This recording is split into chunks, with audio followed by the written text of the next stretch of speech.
সাবেক প্রধানমন্ত্রী শেখ হাসিনার মামলার রায়কে কেন্দ্র করে সম্ভাব্য অস্থিতিশীলতার বিরুদ্ধে সাভার পৌর বিএনপি গণমিছিল করেছে।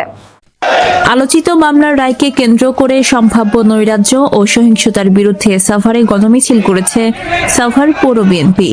রবিবার সন্ধ্যায় মেয়র প্রার্থী লায়ন মোহাম্মদ খোরশেদ আলমের নেতৃত্বে রেডিও কলোনি থেকে মিছিলটি শুরু হয়। ঢাকা আরিচা মহাসড়কের সাভার মডেল মসজিদ হয়ে সিটি সেন্টারে গিয়ে মিছিলটি শেষ হয়। মিছিলে অংশ দেন ঢাকা জেলা বিএনপির সাবেক যুগ্ম সাধারণ সম্পাদক লায়ন মোহাম্মদ খোরশেদ আলম, ৩ নং ওয়ার্ড কাউন্সিলর পদপ্রার্থী মোহাম্মদ রাশিদুজ্জামান বাচ্চু, ৮ নং ওয়ার্ড কাউন্সিলর পদপ্রার্থী মোহাম্মদ মোশাররফ হোসেন মোল্লা, ৭ নং ওয়ার্ড কাউন্সিলর পদপ্রার্থী মোহাম্মদ ইউনুস খান, ছাত্রনেতা তাজ খান নাইম, সাভার পৌর বিএনপি নেতা মোহাম্মদ মামুন হোসেন এবং মোহাম্মদ জুয়েল তালুকদার সহ বিএনপি ও অঙ্গ সংগঠনের শতাধিক নেতাকর্মী। লায়ন মোহাম্মদ খোরশেদ আলম বক্তব্যে বলেন, আমরা শান্তিপূর্ণভাবেই আন্দোলন করছি। দেশের মানুষ গণতন্ত্র চায়, অধিকার চায়। সাভারের জনগণও সেই আন্দোলনের অংশ।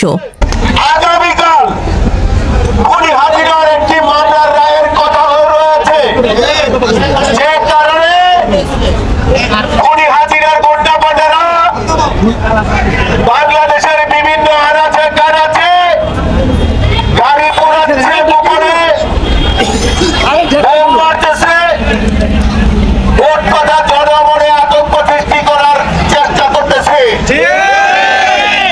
আমরা সাভারের দেশনায়ক তারেক রহমান, জিয়াউর রহমান এবং দেশকে বেগম খালেদা জিয়ার যারা কর্মী আছি, সাভারের যারা ডাক্তার জনগণ সমর্থক আছি এবং আমরা যারা ভালোবাসেন, আমরা এটা করতে দিব।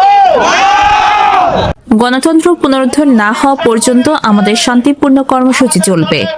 নেতারা বলেন, দলীয় কর্মীরা মাঠে আছে, জনগণের দাবির প্রতি সম্মান রেখে তারা গণতন্ত্র পুনরুদ্ধারের আন্দোলন চালিয়ে যাবে। ASP news desk. এএসপি নিউজের সাথে থাকার জন্য ধন্যবাদ।